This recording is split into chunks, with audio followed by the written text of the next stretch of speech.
चलिए तो स्वागत है आपके अपने चैनल स्टडी MCQ 1M पर। आज जो हम देखने वाले हैं वो भारत भूगोल सामान्य परिचय, इसका हम देखेंगे भारत भूगोल के विषय में, जो BSSC में काफ़ी यहाँ से क्वेश्चन बनते हैं और SSC GD और भी कोई भी कॉम्पिटेटिव एग्जाम है जिसमें यहाँ से क्वेश्चन तो बनेगा ही बनेगा। वैसे अगर आप GS की तैयारी कर रहे हैं तो अगर ये वीडियो देखते हैं तो आपको निश्चित कोई भी एग्जाम में काम आएगा ही आएगा। तो सबसे पहला हम क्वेश्चन देखेंगे। इससे पहले आपको बता दें, अगर चैनल पे आप नए हैं तो सब्सक्राइब जरूर कर दीजिएगा और शेयर कीजिएगा, और हाँ, बेल आइकन प्रेस करना नहीं भूलिएगा ताकि हम जो भी वीडियो डालें सबसे पहले उसका नोटिफिकेशन आपके पास जाएगा। क्वेश्चन है, भारत किस गोलार्ध में है? भारत जो है वो उत्तरी पूर्वी गोलार्ध में है। भारत किस गोलार्ध में है? उत्तरी पूर्वी गोलार्ध में। अगर हम बात कर रहे तो भारत जो है 8 डिग्री 4 से 37 डिग्री 6 उत्तरी अक्षांश में है। यानी अक्षांशीय विस्तार पूछेंगे तो 8 डिग्री 4 से 37 डिग्री 6 उत्तरी अक्षांश। अगर देशांतर में अगर पूछ ले बात तो 68 डिग्री 7 से 97 डिग्री 25 पूर्वी देशांतर। 68 डिग्री 7 से 97 डिग्री 25 पूर्वी देशांतर है। भारत का क्षेत्रफल 32,87,263 वर्ग किलोमीटर है। KM मतलब किलोमीटर है। क्षेत्रफल की दृष्टि से भारत 7वां सबसे बड़ा देश है। 7वां भारत सबसे बड़ा देश है पूरे संसार में, जबकि जनसंख्या में भारत प्रथम स्थान प्राप्त कर रही है। ये नहीं भूलिएगा कि भारत अभी दूसरे स्थान पर है। जनसंख्या में भारत अब प्रथम स्थान प्राप्त कर लिए हैं।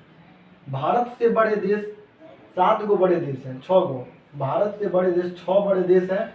वो कौन कौन है? पहला तो है जो रूस है, जो भारत से बड़ा देश है क्षेत्रफल में। उसके बाद कनाडा है, उसके बाद चीन है, उसके बाद USA है, उसके बाद ब्राज़ील है और ऑस्ट्रेलिया है। लेकिन भारत के बाद जो 8वां नंबर पे आता है वो 8वां नंबर पे अर्जेंटीना है। क्योंकि अब जो है भारत में जो 6 बड़े देश है वो सब जानता है, लेकिन 8वां देश अब क्वेश्चन में पूछेगा, तो इसलिए याद रखिएगा 8वां देश अर्जेंटीना है। चलिए आगे देखते हैं। इसमें अगर आपको समझ में आ रहा है तो सब्सक्राइब करके ही जाइएगा और इसे कॉपी में जरूर छाप लीजिएगा। क्वेश्चन है, भारत स्थल मंडल का 2.4% भूभाग पर फैली है। यानी स्थल का जो है भारत 2.4% भूभाग पर फैली है, जबकि संपूर्ण विश्व का, संपूर्ण संसार का 17.5% जनसंख्या भारत में निवास करती है। ये 2011 की जनगणना के अनुसार है। जनसंख्या में प्रथम 4 देश है, यानी पहला तो भारत हो गया, दूसरा स्थान पे चीन हो गया, तीसरा स्थान पे USA यानी अमेरिका हो गया, चौथा स्थान पे इंडोनेशिया। ये पूछा जाता है कि जनसंख्या में प्रथम 4 देश कौन कौन है। अब हम बात कर रहे हैं कि भारतीय भूभाग का विस्तार उत्तर से दक्षिण तक, यानी अगर आप उत्तर के छोर से अगर दक्षिण के छोर तक जाते हैं, एक छोर से दूसरे छोर तक, तो आपको 3214 km का यात्रा करना पड़ेगा। जबकि पूर्व से पश्चिम, अगर पूर्व छोर से लेकर के पश्चिम छोर तक जाते हैं तो आपको 2933 km का यात्रा करना पड़ेगा।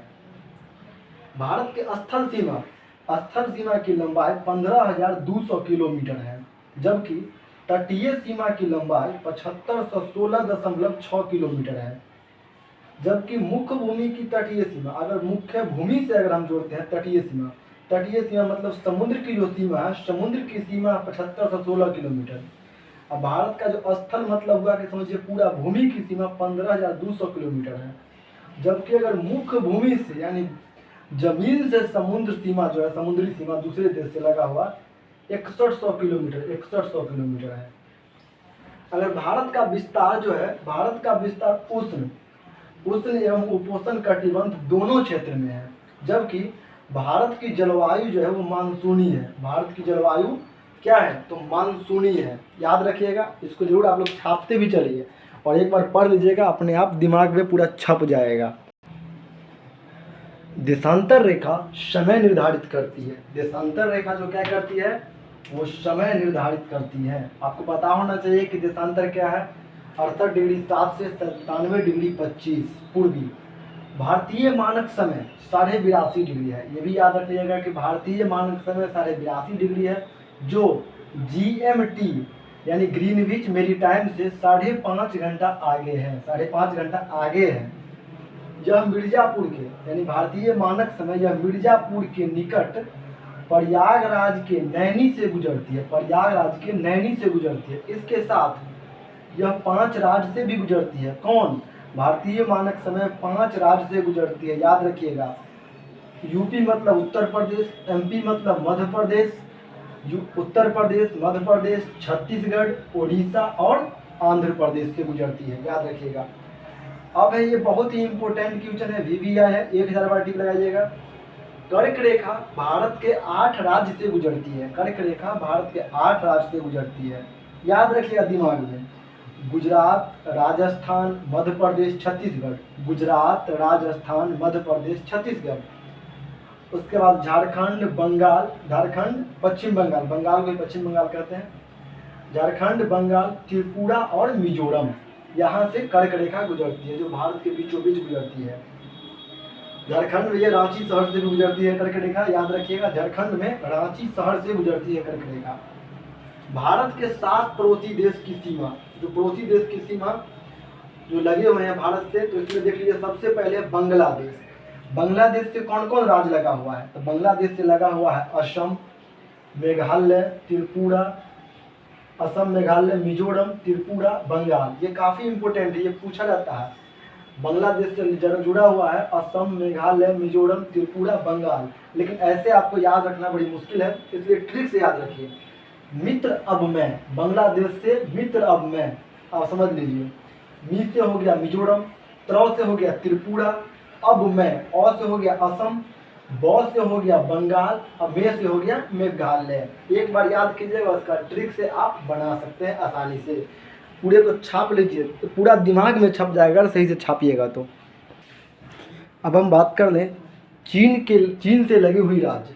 तो चीन से लगा हुआ कौन कौन है? लद्दाख है, हिमाचल प्रदेश है, उत्तराखंड है, सिक्किम है एवं अरुणाचल प्रदेश है।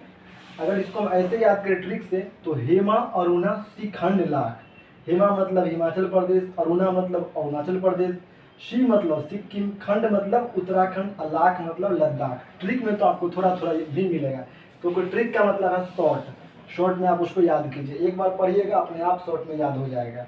उसके बाद पाकिस्तान से लगा हुआ है गुजरात, राजस्थान, पंजाब, J&K मतलब जम्मू कश्मीर और लद्दाख।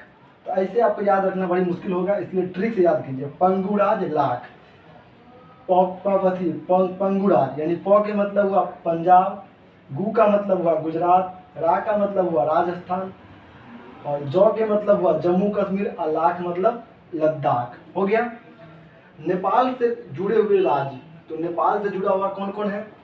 ये उत्तर प्रदेश, बिहार, पश्चिम बंगाल, सिक्किम व उत्तराखंड। तो इसमें क्या हो जाएगा? इसमें हो जाएगा आपको ऊपर BC खंड, ऊपर यानी उत्तर प्रदेश, पश्चिम बंगाल। उसके बाद है BC खंड यानी B से बिहार, C से सिक्किम, और खंड का मतलब उत्तराखंड। उसके बाद है म्यांमार से लगा हुआ राज्य। तो म्यांमार से लगा हुआ कौन है? अरुणाचल प्रदेश, नागालैंड, मिजोरम, मणिपुर। इसको हम ट्रिक में अगर देखेंगे तो ममियाना यानी मौ से हो गया क्या? मणिपुर, मी से हो गया मिजोरम, अ से हो गया अरुणाचल प्रदेश, और ना से मतलब है नागालैंड। आसानी है। भूटान से अगर हम बात कर लें तो भूटान से हो जाएगा सिक्किम, असम, पश्चिम बंगाल व अरुणाचल प्रदेश। ट्रिक अगर हम इसमें याद रखेंगे तो अरुणाचल, अरुणा मतलब अरुणाचल प्रदेश, सी मतलब सिक्किम, अ मतलब असम, और ब मतलब बंगाल। अफगानिस्तान से लगा हुआ मात्र एक केंद्र शासित प्रदेश है, वो है लद्दाख। और सबसे लंबी स्थलीय सीमा, भारत का जो सबसे लंबी स्थलीय सीमा जो है स्थल से, वो बांग्लादेश के साथ है। कितना है? 4096 किलोमीटर, 4096 किलोमीटर। चलिए आज का जो है ज्योग्राफी क्लास यहीं समाप्ति करते हैं। मिलते हैं अगली वीडियो में। कल से सभी का 6 वीडियो टाइम टेबल अपडेट रहेगी। अभी जो है आज और कल जो है अभी शुरुआत था, इसलिए टाइम का थोड़ा ये हो गया, लेकिन कल से जो है आपको टाइम से वीडियो मिल जाया करेंगे। चलिए मिलते हैं अगली वीडियो में, तब तक चैनल पे बने रहें। अगर चैनल पे नए हैं तो सब्सक्राइब जरूर कीजिएगा, और हाँ शेयर भी कीजिएगा, और कमेंट करना नहीं भूलिएगा। कमेंट को आपका जवाब दिया जाएगा। धन्यवाद। जय हिंद, जय भारत, वंदे मातरम।